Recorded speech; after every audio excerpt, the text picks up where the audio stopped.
নিশ্চয়ই আল্লাহ কোনো ব্যক্তিকে তার সামর্থ্যের বাহিরে দায়িত্ব দেন না। সে যা অর্জন করে তা তার জন্যই এবং সে যা কামাই করে তা তার উপরেই বর্তাবে। হে আমাদের রব, আমরা যদি ভুলে যাই অথবা ভুল করি তাহলে আপনি আমাদেরকে পাকড়াও করবেন না। হে আমাদের রব, আমাদের উপর বোঝা চাপিয়ে দেবেন না যেমন আমাদের পূর্ববর্তীদের উপর চাপিয়ে দিয়েছেন। হে আমাদের রব, আপনি আমাদেরকে এমন কিছু বহন করাবেন না যার সামর্থ্য আমাদের নেই।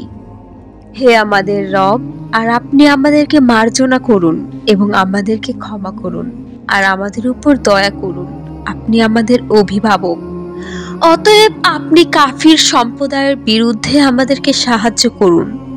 আল্লাহ তাআলা বলেন, হ্যাঁ, যদি তোমরা ধৈর্য ধরো এবং তাকওয়া অবলম্বন করো আর তারা হঠাৎ তোমাদের মুখোমুখি এসে যায়, তবে তোমাদের রব ৫,০০০ চিহ্নিত ফেরেশতা দ্বারা তোমাদেরকে সাহায্য করবেন।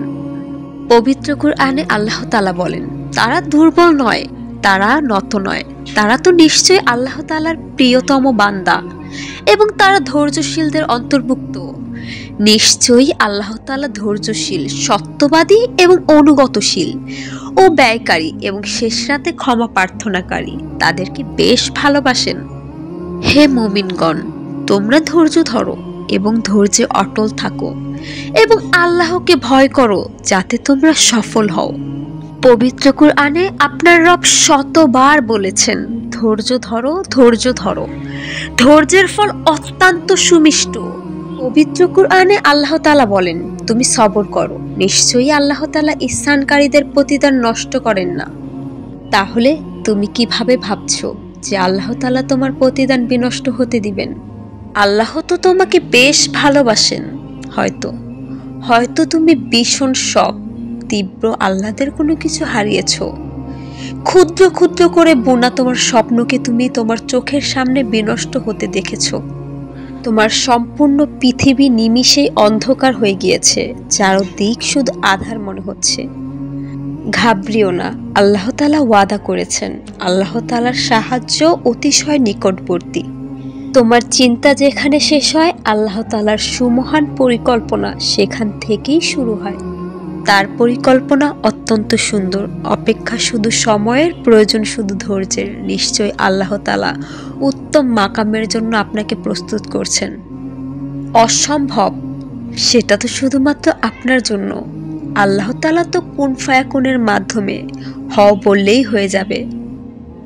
আকাশের দিকে তাকিয়ে তোমার অসহায় স্বীকারোক্তি, আকাশের দিকে তাকিয়ে তোমার টলমল চোখ দিয়ে গড়িয়ে পড়া অশ্রুকণা। গভীর রাত, অন্ধকারাচ্ছন্ন চারদিক, অন্তর বিদীর্ণ করা তোমার আত্মচিৎকার। কেউ না দেখুক, মানুষের কাছে গোপন থাকতেই পারে, তবে তোমার রবের কাছে তো গোপন নয়। তোমার রব দেখছেন, প্রত্যেকটা মুহূর্ত তোমার রব দেখছেন তোমাকে। বারবার শত রকম ভাবে, শত রকম উপায়ে তুমি তোমার রবকে সন্তুষ্ট করার চেষ্টা করছো, তোমার বিশেষ কোনো চাওয়া পূর্ণতার জন্য। তুমি কি মনে করছো তোমার রব এতটাই কঠোর, তোমার রব তার কাছ থেকে তোমাকে সরিয়ে দিবেন? কখনোই না। বারবার যেহেতু তোমার হৃদয়ে সেই চাওয়াটি উদিত হচ্ছে, মনে রেখো তোমার রবের এখানে কোনো ইঙ্গিত রয়েছে। তোমার রব তোমাকে সেই পর্যায় পর্যন্ত নিয়ে যাবে বিধায় তোমার অন্তরে আজও সেই স্বপ্নের বাসা বুনিত রয়েছে। তোমার অন্তরে আজও সেই স্বপ্ন সংরক্ষিত রয়েছে। নিশ্চয়ই তোমার রব উত্তম পরিকল্পনাকারী। শুধু একটি মুহূর্তে তিনি সবকিছু পরিবর্তন করার ক্ষমতা রাখেন। একটি মুহূর্তে তিনি তোমাকে তোমার কাঙ্ক্ষিত গন্তব্যে নিয়ে যেতে পারেন, অথবা এর চেয়েও উত্তম কোনো আসনে অধিষ্ঠিত করতে পারেন। নিশ্চয়ই তার পরিকল্পনা সর্বদাই উত্তম।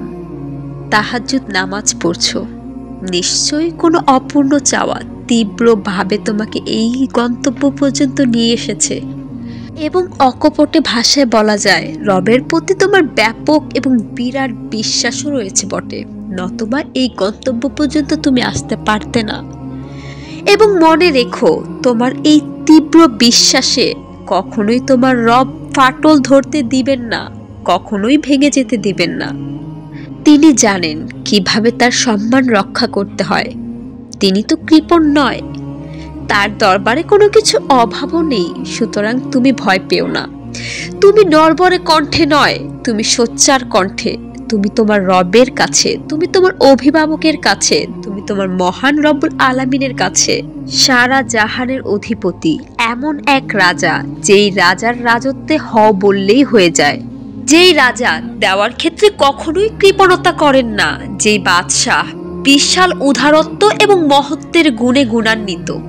তুমি শুধু ভরসা রাখো এবং তোমার রবের কাছে অক্লান্তভাবে চেয়ে যাও, ক্লান্ত হয়েও না। তোমার রবকে রাজি করাও, তোমার রব সর্বদা তোমাকে দেওয়ার ক্ষেত্রে প্রস্তুত থাকেন। জেনে রেখো হে ক্লান্ত হৃদয়, তোমার এই পর্যন্ত আশা নিছক নহে, তোমার এই পর্যন্ত আশা তোমার নিজ থেকে নহে, তোমার এই পর্যন্ত আশা তোমার রবের পরিকল্পিত কাজ। তোমার রব খুব সূক্ষ্ম পরিকল্পনা করে তোমাকে এই পর্যন্ত নিয়ে এসেছেন, কেননা তোমাকে যে সম্মানের মহান আসনে অধিষ্ঠিত করতে হবে, তোমাকে যে বিরাট সাফল্যে ভূষিত করতে হবে, তোমার তাহাজ্জুদ পর্যন্ত চলে আসা, তোমার তাহাজ্জুদ নামাজে অশ্রুসিক্ত নয়নের নড়বড়ে কণ্ঠে রবের কাছে বলে যাওয়া, এটাই তোমার সর্বপ্রথম প্রতীক এবং সর্বশেষ প্রতীক তোমার স্বপ্ন বাস্তবায়িত হওয়ার। ভয় পেও না, ধৈর্য ধরো এবং শেষটা দেখে স্তিমিত হও।